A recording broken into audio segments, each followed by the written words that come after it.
Hello friends, मैं हूँ वृषाली दीक्षित कुलकर्णी। आप सबका स्वागत है मेरे चैनल पे। आज मैं आपको एक बहुत ही इम्पोर्टेंट मैथ्स की कंसेप्ट समझाने वाली हूँ, जिसका नाम है पैरेलल लाइंस एंड ट्रांसवर्सल्स। ये लेसन एक्चुअली मेरा फोकस है महाराष्ट्र स्टेट बोर्ड के 8th स्टैंडर्ड के लेसन पे, और शायद लेसन नंबर 2 है, ये चैप्टर नंबर 2। पर ये ऐसी कंसेप्ट है, मैं इस तरीके से सिखा रही हूँ कि जिसको भी एक टॉपिक में कोई डाउट है और उनको कुछ नोट्स चाहिए या समझने के लिए चाहिए, तो ये वीडियो आपको बहुत यूजफुल रहेगा। तो चलिए शुरू करते हैं। फ्रेंड्स, इसमें कैसा है, पहली चीज पैरेलल लाइंस क्या होता है वो हम समझेंगे। The lines which lie in the same plane and do not intersect each other are called parallel lines. मतलब एक ही सेम प्लेन पे जो लाइंस है और ऐसी जो किसी भी पॉइंट पे, मतलब लाइन का मीनिंग आपको पता है, दोनों साइड पे एरो होते हैं। मतलब ये लाइन इधर भी कंटिन्यू होने वाली है और इस साइड पे भी कंटिन्यू होने वाली है। सेम दूसरी लाइन, लाइन पी और लाइन क्यू, लाइन क्यू भी इसी तरह से ड्रॉ की हुई है कि दिख नहीं रहा है कि वो दोनों लाइंस आगे जाके किधर भी एक दूसरे को इंटरसेक्ट करेंगी। इसमें दो चीजें मेन होती है कि वो सेम प्लेन पे होने वाली चाहिए और किसी भी पॉइंट पे वो एक दूसरे को इंटरसेक्ट करने वाली नहीं चाहिए। ये दोनों कंडीशन फुलफिल हो रही है तो वो दोनों लाइन एक दूसरे की पैरेलल लाइन होती है। ठीक है, सिंबॉलिकली इसे किस तरीके से लिखा जाता है, we write line P parallel to line Q. इस साइन को पैरेलल टू कहा जाता है। ठीक है, टू स्टैंडिंग लाइन। ठीक है, अभी हम देखेंगे ट्रांसवर्सल की कंसेप्ट। ट्रांसवर्सल क्या होता है, if a line intersects two or more given lines in two or more distinct points, then the line is called a transversal of these two or more lines. मतलब parallel हमने समझ लिया, जैसे कि यहाँ पे लाइन एम और line N दोनों एक दूसरे पैरेलल लाइन है।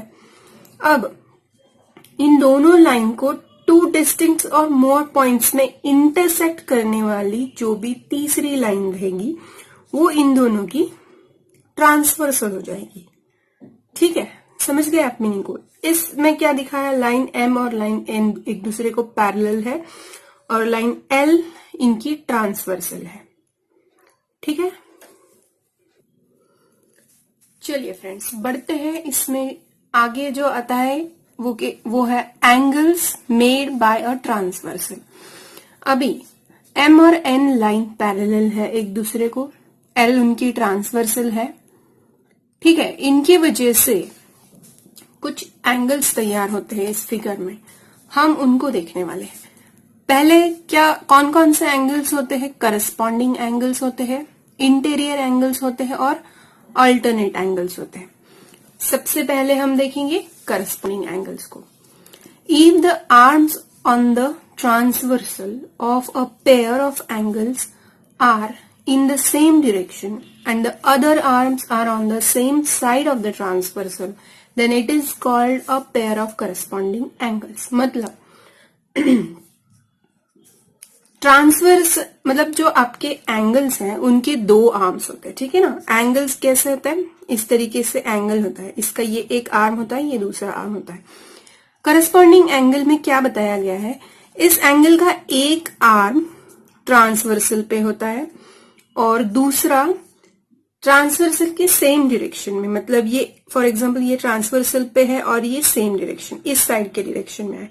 उसी तरह से बनने वाला दूसरा एंगल भी, इसका एक आर्म ट्रांसवर्सल पे है और दूसरा एक ही साइड पे, दोनों एक ही साइड पे आ रहा है। जैसे कि हमारे इस फिगर में है ये एंगल एक्स और वाई, ये दोनों एक आर्म ट्रांसवर्सल पे है उसका और एक आर्म ट्रांसवर्सल के सेम साइड पे है, तो ये दोनों क्या हो जाएंगे, एक दूसरे के करस्पॉन्डिंग एंगल्स। ठीक है, चलिए अब देखते हैं इंटीरियर एंगल्स क्या होता है। A pair of angles which are on the same side of the transversal and inside the given lines is called a pair of interior angle. अभी ऐसे एंगल्स की पेयर जो ट्रांसवर्सल के सेम साइड पे, अभी ये ट्रांसवर्सल है, इन दोनों पेयर, इन दोनों एंगल्स की बात कर रहे हैं तो ये ट्रांसवर्सल के एक साइड पे आ रहा है, इस साइड पे आ रहा है, और इनसाइड द गिवन लाइंस, जो लाइंस दिए हुए हैं उनके अंदर के साइड, इनसाइड आ रहे हैं ये दोनों लाइंस, इनके अंदर के साइड में, तो ये क्या हो जाएंगे, इंटीरियर एंगल्स। ठीक है, अब अल्टरनेट एंगल्स क्या होता है? A pair of angles which are on the opposite side of the transversal and their arms on the transversal show opposite direction is called a pair of alternate angle. ऐसे दो angles जो transversal के opposite side पे होता है, मतलब एक angle एक साइड पे रहेगा और उसका दूसरा एंगल, जो पेयर रहेगी उसमें से दूसरा एंगल दूसरी साइड पे रहेगा, और arms on the transversal show opposite direction. जो आर्म्स ऑन द ट्रांसवर्सल क्या बता रही है, इसके अपोजिट, इसका अपोजिट डायरेक्शन बता रही है। मतलब सिंपली आप इंटीरियर अल्टरनेट एंगल्स को अगर आपको पहचानना है तो ये जेड शेप याद रखिए। जेड शेप के इस तरह से अंदर के पार्ट, मतलब अंदर से आने वाले जो है वो इंटीरियर एंगल्स रहेंगे, और उसी तरह से एक्सटीरियर अल्टरनेट एंगल्स होते हैं, वो भी जेड शेप ही है ये, पर उल्टा आ रहा है, और उसके बाहर के साइड पे आने वाले ये एक्सटीरियर एंगल्स। आपको डेफिनेशन याद नहीं रही तो भी चलेगा, पर वो एंगल्स किस तरह से बनते हैं, अगर बोला जाएगा alternate angle, interior alternate angle, तो आपको ये समझना है कि ये इस तरह से जो पेयर बनता है वो इंटीरियर अल्टरनेट एंगल है, और एक्सटीरियर का आप इस तरह से पहचान सकते हो। ठीक है, शेप्स को याद रखिए। अभी देखेंगे properties of angles formed by two parallel lines and transversal. मतलब पैरेलल लाइन और ट्रांसवर्सल की वजह से तैयार होने वाले जो पेयर्स है एंगल्स की, उनकी प्रॉपर्टीज होती है। कुछ उनमें ऐसी चीजें होती है जो प्रूवन है, मतलब वो हमेशा उसी तरह से होती है, उसमें आपको वो गिवन थिंग होती है, मतलब वो आपको पता होना चाहिए कि उनकी प्रॉपर्टीज क्या क्या है। सबसे पहले हम देखेंगे when two parallel lines are intersected by a transversal the angles form in each pair of corresponding angle corresponding angles are congruent. पहली प्रॉपर्टी बोली गई है कि पैरेलल लाइन और ट्रांसवर्सल की वजह से तैयार होने वाले जो भी करस्पॉन्डिंग एंगल्स होते हैं वो हमेशा कॉन्ग्रुएंट होते हैं। ठीक है, मतलब कॉन्ग्रुएंट का मतलब क्या, एक ही मेजरमेंट की, एक अगर 45 डिग्री का है तो उसकी जो करस्पॉन्डिंग एंगल की पेयर रहेगी वो भी 45 का ही रहेगा। सेम अल्टरनेट एंगल्स होते हैं वो भी कॉन्ग्रुएंट होते हैं, सेम थिंग जो मैंने करस्पॉन्डिंग के बारे में बोली। और इंटीरियर एंगल्स आर सप्लीमेंट्री। जो इंटीरियर एंगल्स होते हैं वो एक दूसरे के सप्लीमेंट्री होते हैं। सप्लीमेंट्री का मतलब क्या, उन दोनों की एडिशन, मेजरमेंट की एडिशन की जाए तो वो 180 डिग्री सेल्सियस होती है। ठीक है, अब हम इस फिगर में उसको देखेंगे। लाइन ए बी, ये ए बी लाइन है, और लाइन सी डी एक दूसरे को पैरेलल है, और ई एच ये उसकी ट्रांसवर्सल है। उसकी वजह से तैयार होने वाले करस्पॉन्डिंग एंगल्स कौन से हैं, एंगल ई एफ बी। ठीक है, किसके साथ कॉन्ग्रुएंट हो जाएगा, इसका अल्टरनेट एंगल कौन हो जाएगा, ये हमने फिगर्स देखे थे। आपको इतनी चीज पता चलेगी कि मुझे अभी करस्पॉन्डिंग एंगल बोला तो आपको इमीडिएटली समझ जाना चाहिए कि ये एंगल्स एक दूसरे के करस्पॉन्डिंग। फिर आपको उनके नेम्स इस तरह से लिखने हैं, किसकी पेयर किसके साथ है। ई एफ बी की पेयर एफ जी डी के साथ है, ये कॉन्ग्रुएंट है, ये साइन कॉन्ग्रुएंट का साइन है। उसी तरह से उन्होंने बाकी के 3 पेयर्स भी लिखे हैं। ठीक है, दूसरी चीज है इंटीरियर अल्टरनेट एंगल्स भी कॉन्ग्रुएंट होते हैं। कौन कौन है इसमें इंटीरियर अल्टरनेट, जेड शेप बोला था, जो अंदर के साइड के एंगल्स रहेंगे। ए एफ जी मतलब ये एंगल है, इसकी बात चल रही है, और एफ जी डी मतलब ये दोनों एक दूसरे के इंटीरियर अल्टरनेट एंगल है, वो कॉन्ग्रुएंट रहेंगे। अगर ये 50 डिग्री का बोला जाएगा तो आपको समझ लेना ये भी 50 का हो जाएगा। बी एफ जी मतलब ये किसके साथ, एफ जी सी इसके साथ कॉन्ग्रुएंट हो जाएगा। ठीक है, अभी एक्सटीरियर अल्टरनेट एंगल्स कैसे, सेम हमने एक्सटीरियर भी देखा था, बाहर के साइड पे जो जेड शेप के आउटसाइड पे आते हैं ई एफ बी मतलब ये, और सी जी एच मतलब ये बाहर के साइड पे ये, और ये यहाँ पे ये इस तरह से जेड शेप बन रहा है, उसके बाहर ये आने वाले कि एक्सटीरियर अल्टरनेट एंगल होते हैं।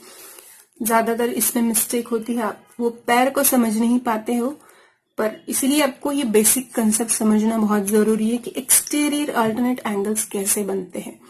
इस तरह से बनते हैं, और अगर आपको इसका मेजरमेंट दिया है तो वही इसी का आएगा, या फिर इसका दिया है तो वही इसी का आएगा। इस तरह से आपको सम्स आते हैं सॉल्व करने के लिए कि एक मेजरमेंट दिया है, आपको उस फिगर के बाकी के एंगल्स के मेजरमेंट ढूंढने हैं। तो अगर आपको ये प्रॉपर्टीज पता रहेंगी तो आप बाकी के मेजरमेंट आसानी से निकाल सकते हो। ठीक है, अब देखेंगे प्रॉपर्टी ऑफ इंटीरियर एंगल, जो कि हमने थर्ड प्रॉपर्टी देखी थी।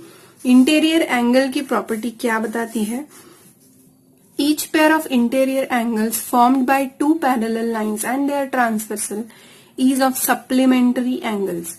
इन द फिगर, इस फिगर में लाइन ए बी पैरेलल है सी डी से, और ई एच उसकी ट्रांसवर्सल है। उससे तैयार होने वाले इंटीरियर एंगल्स कौन से हैं, ए एफ जी ये, और एफ जी सी ये है इंटीरियर एंगल्स। इनकी प्रॉपर्टी क्या है कि इन दोनों की एडिशन 180 होती है। इसका जो भी मेजरमेंट, अगर आपको इसका कुछ भी मेजरमेंट दिया है तो आपको ये निकालना है। तो आप ऐसे टाइप के सम्स होते हैं, आपको ये प्रॉपर्टी पता है कि इन दोनों का एडिशन 180 होता है, तो आप 180 में से 50 माइनस करके इसका मेजरमेंट निकाल सकते हो। ये हो गई इंटीरियर एंगल की प्रॉपर्टी, बहुत इंपॉर्टेंट है। अब इसके आगे बहुत इंपॉर्टेंट एडिशनल इंफॉर्मेशन दिया है। ये चीज वही है जो अब तक आपने पढ़ा, जो सीखा, उसका कॉन्वर्स है, मतलब उल्टा। पहले जो आपको गिवन में चीजें थी, आपको प्रॉपर्टीज बताई, आपने उसमें से कुछ चीजें प्रूफ की। अब यहाँ पे ऐसा बोला है कि आपने जो प्रूफ किया वो ऑलरेडी गिवन रहेगा सम में, तो आपको हमने जो प्रॉपर्टीज बोली थी वही उसका मतलब निकलता है। मतलब इस बात को मैं समझाती हूँ।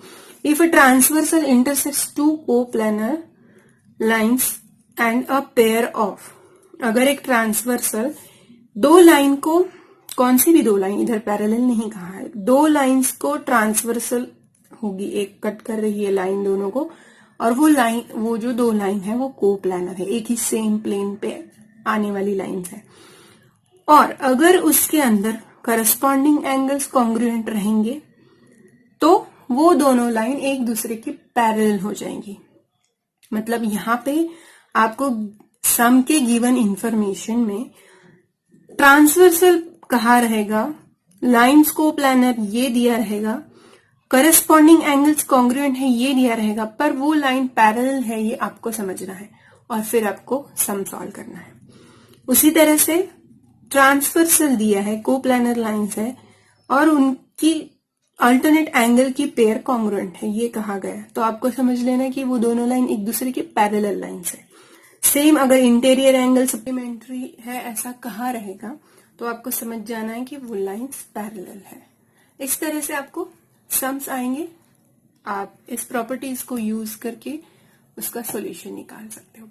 मैं अगले कुछ वीडियोस में आपको शायद वो सम सॉल्व करके भी बताऊंगी। अगर आपने मेरे चैनल को सब्सक्राइब नहीं किया है तो जल्दी से सब्सक्राइब कीजिए, ऐसे यूजफुल वीडियोस मैं इसमें अपलोड करने वाली हूँ। आज का वीडियो पसंद आया रहेगा, यूजफुल हुआ रहेगा तो प्लीज शेयर कीजिए, लाइक कीजिए। Thanks for watching, bye.